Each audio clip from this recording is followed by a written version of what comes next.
He's sick. You're selfish, Mom screamed, giving him my scholarship money. 10 years later, they found me through Forbes. You're our last hope. I looked at my medical empire and decided to make them wait in the lobby like every other visitor. No special treatment, no rushed meetings. They could sit with their choices while I finished saving lives that actually wanted to be saved. Dr. Morrow, your 3 p.m. is here, my assistant announced through the intercom. Thank you, Patricia. Have them fill out the standard forms. I'll be there when I'm done here. I turned back to my patient, a 7-year-old fighting leukemia with more courage than my brother had ever shown. Her parents looked at me with the mix of hope and terror I'd seen thousands of times, but they'd never once chosen their disease over their daughter. They'd sold everything, moved across the country, fought insurance companies, all for her chance at life. The new treatment protocol is showing remarkable results, I told them. We'll start tomorrow. The mother burst into tears. The father grabbed my hand. Thank you, Dr. Morrow. Thank you for not giving up on her. I never gave up on patients who fought back. It was the ones who chose their disease over life that I'd learned to let go. Like my brother Danny. 10 years ago, I'd been 18, valedictorian, full scholarship to Johns Hopkins pre-med, everything planned, everything earned through late nights and perfect grades, the first Morrow to ever escape our small Kentucky town. Then Danny had come home high again, crashed his car into a family's minivan. Thank God no one died, but the lawsuits were immediate and justified. My parents' panic was palpable. We need that scholarship money, Dad had said at the kitchen table, not meeting my eyes. What? No, that's for college, for medical school. I earned that. Your brother needs rehab, good rehab, not the state-funded kind. He's been to rehab 3 times. He left AMA every time. This time is different, Mom insisted. He promises. He wants to get clean. He promised last time, and the time before, and when he stole Grandma's cancer medication, and when he's sick. You're selfish, Mom had screamed, slamming her hand on the table. How can you sit there talking about college when your brother is dying? He's not dying, he's choosing, every day. He chooses drugs over us. Addiction is a disease, so is cancer, but cancer patients don't steal from their families to buy more tumors. The slap had been swift and shocking. Mom had never hit me before. We're taking the money, Dad said quietly. It's decided. You can take out loans like everyone else. You mean like Danny was supposed to? Before he dropped out and spent his loan money on pills? Enough. Dad's voice was final. Family comes first, always, but I wasn't family. I was a resource, a well to drain when Danny's choices created another crisis. They'd taken all $45,000, my scholarship, my savings from working at the grocery store, even the bonds Grandma had left specifically for my education. Danny had gone to a luxury rehab that looked more like a spa. He'd left after 9 days. I'd gone to Johns Hopkins anyway, drowning in loans, working every job I could find, pre-med on no sleep and ramen noodles, studying in supply closets during hospital janitor shifts, tutoring rich kids who complained about their easy lives while I calculated if I could afford both food and textbooks this week. My parents never called, never asked how I was surviving. When I'd reached out once, desperate and hungry, Mom had said, "We're broke from Danny's legal fees. Maybe if you'd helped your brother instead of abandoning him." I'd hung up and never called again. Danny cycled through arrests, rehabs, and relapses. Each time, my parents drained their retirement, borrowed against the house, begged relatives. Each time, they blamed everyone but Danny. The doctors didn't understand him. The rehabs were too harsh. Society had failed their precious boy. Meanwhile, I graduated summa cum laude, got into Harvard Medical School, specialized in addiction medicine. Ironic as that was, if I couldn't save my brother, maybe I could save someone else's. But I'd learned something crucial. You can't save someone who doesn't want to be saved, and enabling isn't love, it's slow-motion murder. After residency, I developed a revolutionary treatment protocol combining medication-assisted treatment with genetic therapy. It had an 85% success rate for patients who actually wanted recovery. Venture capitalists had thrown money at me. Morrow Medical had grown from one clinic to an empire spanning 15 states. We'd saved thousands. Real saves, not the temporary fixes Danny preferred. People who chose life over their addiction, who did the hard work, who valued the second chance. Which brought me to now, standing outside conference room A, looking through the glass at parents I hadn't seen in a decade. They looked old, shrunken. Mom's designer clothes were knockoffs. Dad's suit was threadbare. Danny wasn't with them, probably too high to make the trip. Or maybe they'd finally learned that bringing him to beg was counterproductive. I entered without knocking. They both stood, hope and shame warring on their faces.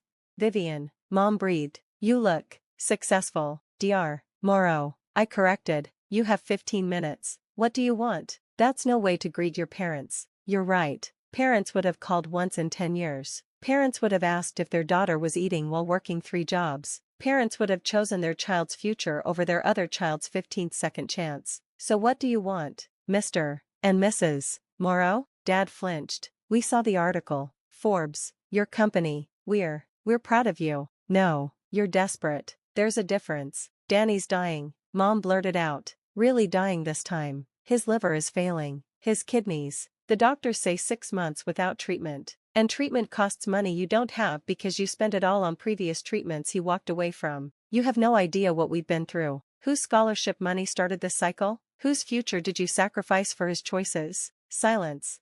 What do you want? I repeated. The best facility, the best doctors. You own them, the article said so. Please, Vivian, he's your brother. No, he's your son. I'm just the daughter you discarded when she couldn't be liquidated for his benefit anymore. That's not fair. Fair? I laughed, sharp and bitter. Fair would have been letting me use my scholarship for education instead of Danny's 9th luxury rehab. Fair would have been one phone call asking if I was okay. Fair would have been choosing the child who was fighting to succeed over the one who was fighting to die. We love both our children. You love Danny. You utilized me. There's a difference. Dad's shoulders slumped. What will it take? For what? For me to pay for another rehab he'll leave? To watch you enable him to death with my resources instead of yours? To save his life? I save lives every day. People who want to be saved, who do the work, who value the gift. I pulled out my phone, showing them statistics. My clinics have an 85% success rate. Know why? Because we screen for readiness, for commitment, for the choice to live over use. Screen Danny. Mom begged. Please, just evaluate him. I considered this, not for them, but for the data. Danny would be a perfect example of what we didn't treat, the unwilling, the enabled, the ones who viewed rehab as a timeout, not a transformation. Fine, bring him to the Milwaukee clinic tomorrow at 9 a.m. He'll go through standard assessment. If, and only if, he meets our criteria, we'll discuss treatment. But, those are my terms, non-negotiable. And understand this, we don't do luxury rehab, we do medical treatment. It's hard, painful, and requires absolute commitment. One violation, one missed session, one excuse, and he's out. You'd throw out your own brother? You threw out your own daughter. At least I'd be doing it to save his life, not enable his death. They agreed. Of course, what choice did they have? Danny showed up the next morning, skeletal and shaking, but also angry, entitled, put upon by the very idea of assessment. This is bullshit. He slurred to the intake counselor. My sister owns this place. I shouldn't have to jump through hoops. He failed every metric. Motivation, 0. Accountability, none. When asked why he wanted treatment, he'd said, because my parents won't get off my back. When asked about previous rehabs, he'd blamed everyone but himself. The counselors were mean. The rules were stupid. The other patients were worse than him.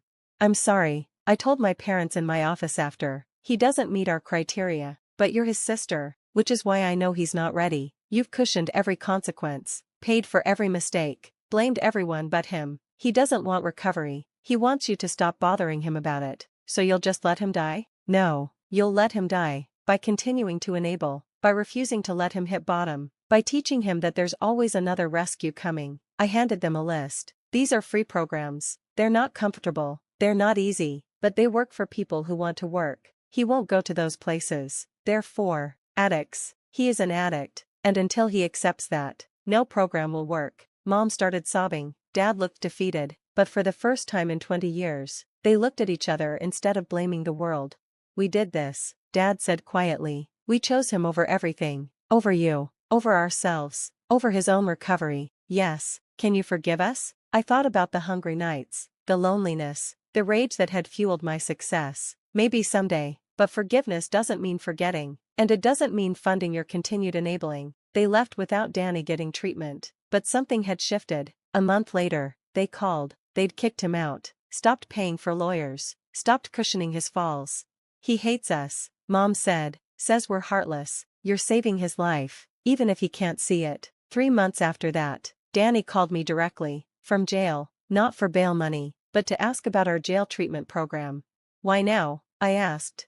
Because mom won't bail me out, dad won't pay for a lawyer, and I'm tired, Viv, so fucking tired of this life. Dr. Morrow, I corrected, and being tired isn't enough. What are you willing to do? Whatever it takes. We'll see. He entered our program 2 weeks later, not the executive suite my parents had wanted, but the jail-based program that required accountability. He struggled, complained, almost quit twice. But he stayed.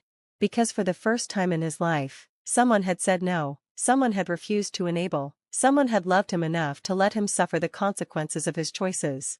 He's been clean 2 years now, works as a counselor in one of my clinics, lives in a small apartment, pays his own bills, makes his own choices. We have dinner once a month, not as the siblings we were, but as the adults we've become. My parents? They're rebuilding too. Their marriage, their finances, their understanding of love versus enabling. They volunteer at family support groups, sharing their story as a warning. We had 2 children. Mom tells the groups, we nearly lost both by choosing the sickness over the solution. Last week, she called to thank me. For what? I asked. For being stronger than us, for succeeding despite us, for showing us that real love sometimes means saying no. I'd built a medical empire on that principle: save those who choose salvation, let go of those who choose sickness, and never, ever confuse enabling with love. My parents had chosen my addict brother over me. 10 years later, when they'd wanted me to do the same, I'd chosen differently. I'd chosen to save us all by refusing to save him from himself. And in the end, that refusal had been the only medicine that worked. Because sometimes the most loving thing you can say to an addict isn't yes. It's no. And sometimes the most loving thing you can do for enabling parents is show them what they've become by holding up a mirror made of consequences. They'd screamed I was selfish for wanting my own future. Turns out, that selfishness had saved us all.